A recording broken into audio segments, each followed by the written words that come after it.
নমস্কার, আমি doctor M বিশ্বাস। তো আপনাদের আমার ইউটিউব চ্যানেলে অসংখ্য আসার জন্য ধন্যবাদ এবং যারা সাপোর্ট করছেন তাদেরকে অনেক কৃতজ্ঞতা ও ভালোবাসা।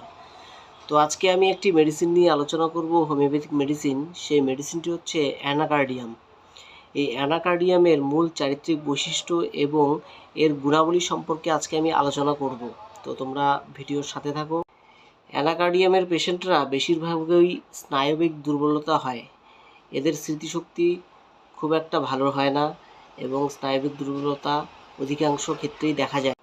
এই সব পেশেন্টের নির্দিষ্ট কোনো ধারণা নেই এবং অবাস্তব সব চিন্তাভাবনা, মানে বাস্তবিক জগতের সাথে এদের চিন্তাভাবনার কোনো মিল থাকে না। রোগীর মনে হয় তার ভিতরে দুটো পৃথক ব্যক্তি বসবাস করছে, যে সঠিক সিদ্ধান্ত নিতে পারছে না। চলাফেরা করার সময় মানসিক আতঙ্ক থাকবে এইসব পেশেন্টের এবং সে মনে করবে কেউ যেন তাকে অনুসরণ করছে। প্রচণ্ড বিষণ্ণতায় ভুগবে এইসব পেশেন্ট এবং তার সবসময় মনে হবে তার মস্তিষ্কের ক্লান্তি, স্মৃতিশক্তির বিকলতা এবং সবসময় ভাববে অন্যমনস্ক ভাব একটা থাকবেই এইসব পেশেন্টের মধ্যে এবং খুব বিদ্বেষপরায়ণ হবে, নিজেকে পাপী বলে মনে হবে। এইসব পেশেন্ট অনেক সময় এইসব কথাও বলে যে আমাকে নিজেকে পাপী মনে হচ্ছে। মাথার কিছু সিমটম আছে, মাথা একটু ব্যথা করবে এবং মাথা ঘোরাবে, এই সমস্ত দিক উল্লেখ করা হয় এইসব অ্যানাকার্ডিয়ামের পেশেন্টে। অ্যাকচুয়ালি অ্যানাকার্ডিয়াম পেশেন্ট স্মৃতিশক্তির উপরেই খুব তার প্রভাব ফেলে এই অ্যানাকার্ডিয়াম মেডিসিনটি।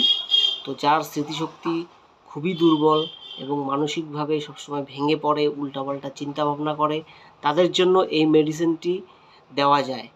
এবং এর কিছু পাকস্থলীর উপরে গুণাবলী রয়েছে, সেগুলো আমি এখন ডিসকাস করব।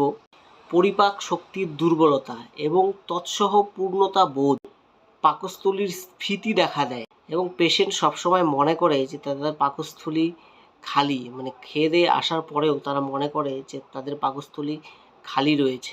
সাথে ঢেকুর বমি ভাব হবে এবং কোনো পেশেন্টের যদি অজীর্ণ হয়ে থাকে এবং খাওয়া দাওয়ার পরে তার যদি অজীর্ণ না হয়, তাহলে এই মেডিসিনটি তার উপশম করতে সহায়তা করে। কোনো কিছু খাওয়ার সময় বা পান করার সময় তার দম বন্ধ হয়ে যাওয়ার মতন অবস্থা এরকম মনে হয় এইসব পেশেন্টের এবং খুব দ্রুত এইসব পেশেন্ট খাবার গিলে ফেলে। তো মোটামুটি যেই সব সিমটম দেখা গেল, তার মধ্যে অ্যানাকার্ডিয়াম আমাদের স্মৃতিশক্তি লোপের মধ্যে দিয়েই বেশিরভাগ কার্যক্রিয়া করে।